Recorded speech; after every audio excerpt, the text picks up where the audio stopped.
حاضرتي هكا شوية دراسة الكورية مدير وهدي أي سؤال شخصي أنت بدل حوالها قاعد قد قال لك تمامك على المشي كتير والله ده قال لما يوم حسب ويضبط معنا بعدها لكن أنا أقولها لك مني هو وقت غير أنا هالك معها بس هو حق مريم مرة خلط معه دعوة يقول ده بيصير شيء كان عليه يا ربي شو بيجي كل الترينيك يعود تيسي دولته way ka hadashay wasaare uu ka hadlay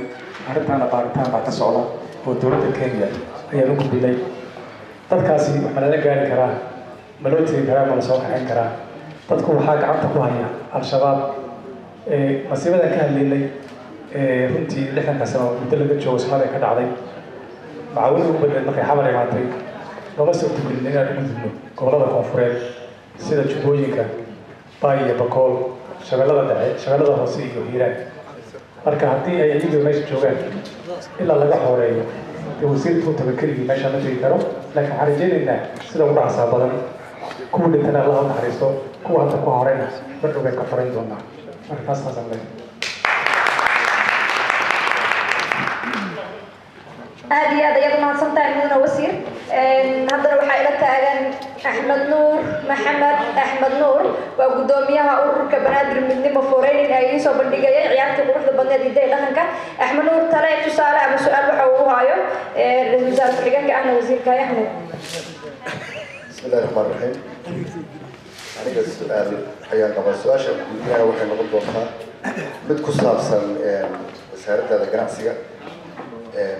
دولة المرجع وحي هل بنقول تاني دجال كوحة ورعديني ده أو وضع كسو بطي أو وياه عندما أسكول وسارة هذا جناسية وحاجة قريب من هذا قيمة حاس وهاي بيشيل اللي بعدين سنة شباب وكلاء جناسة كذا أو كان وحيالا نعيد وضع وكان وسارة أهم محاول قطع الشيء محاسب يعني سن إن أي واحد قبضته وسارة إن أنا ما نوع حصل على أي نوع وضع كذا عمره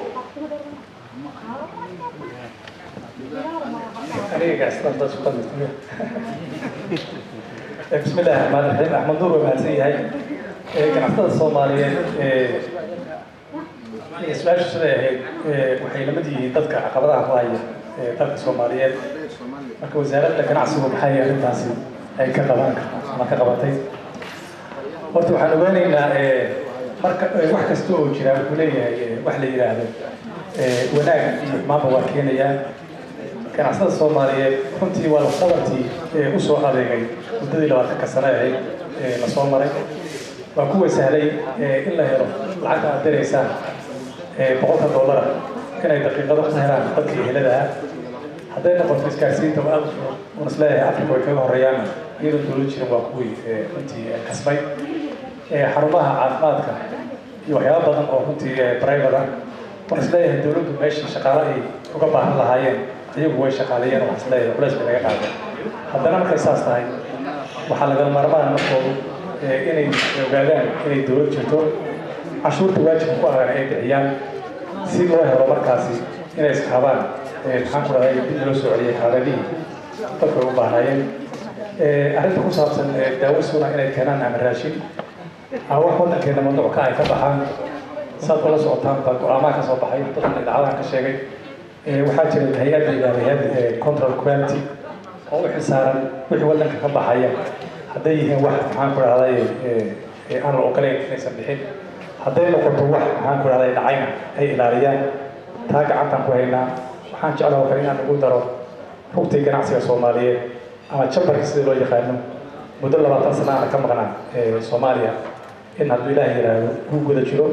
shuruucda la dejiyay markii aan ku noqdo bulshada la dhisi doono rugtii ganacsiga Soomaaliyeed marka aad loo mahadsantahay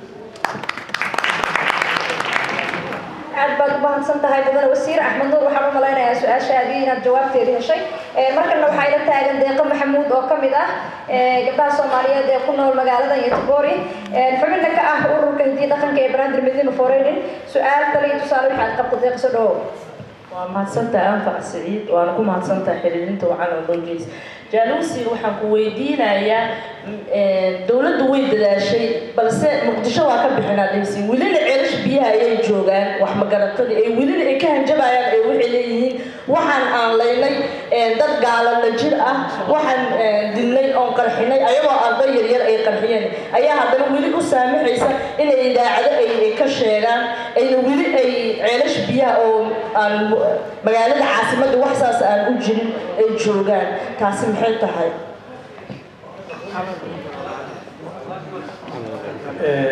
maadsantahay deeqa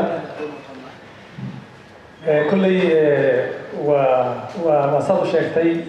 xamar waa ka saarnay oo waa ka tageen muddo 5 bilood gudahoodana waa aniga inii sheegay xamar 16 degmo inay inta badan 15 degmo haysteen ceelasha biyaha iyo meelo ka fogna way daba socotaa waxaan rajeynayaa inay noqoto tii ugu dambeysay saas ay tahay haddana annagu waxaan leenahay walaalaha Soomaaliyeed ee madax laga khalday runtii loo sheegay waalidkoodii iyo walaalahooda inay yihiin dad khaldan ama gaar ay ku tilmaamayaan inay soo noqdaan kuna soo biiraan maxaan ku raadayay dawladda Soomaaliyeed oo runtii ah midda kaliya ee dhibka Soomaaliyeed laga wada dhici karo markastana waxaan nahay dawlad gacanta u haadinaysa macaaradka doonaya inay la hadasho taa marka waxaan isleeyahay mar dhow insha Allah waa la arki doonaa dulqaadkana waa naga baahan yahay isma leeyihiin aad anaga naga sugtaan idinka naftiina waa naga baahan yahay dhamaantaan aad wax nala qabataan aad baad mahadsan tahay wasiirkana aad buu u mahadsan yahay guddiga ra'iisul wasaarka xigeenka waxaan jecelahay waqtiga oo inahay aawadiis inaan wixii su'aalo ahayd aan ku soo koobno markan waxaan rabaa inaan u yeero mid ka mid ah guddiga qabanqaabada barnaamijkan quruxda badan ee cawada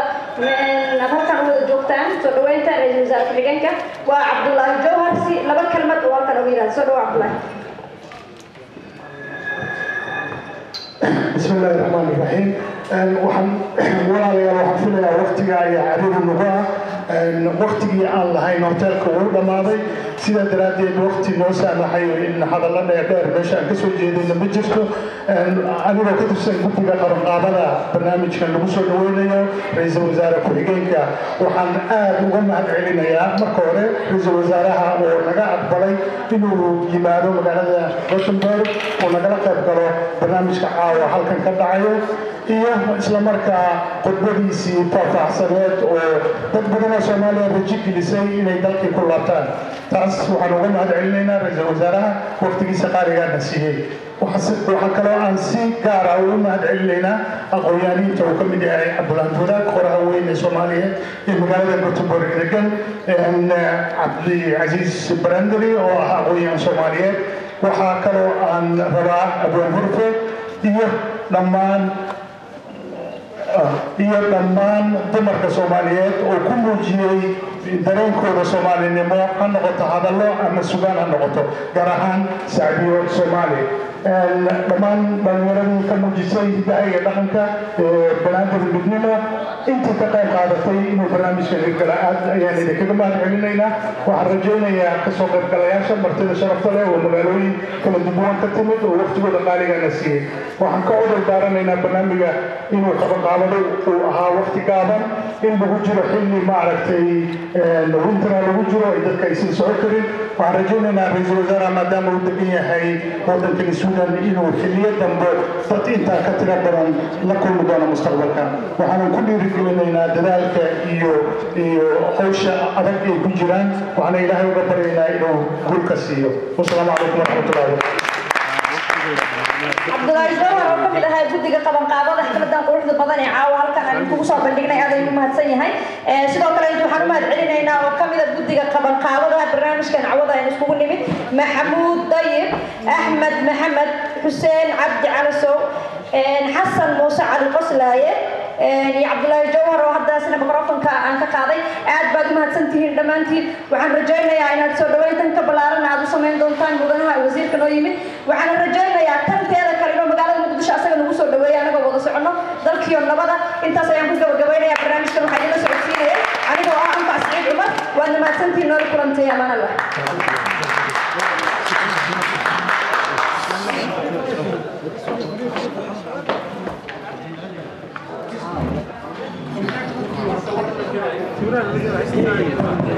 خلنا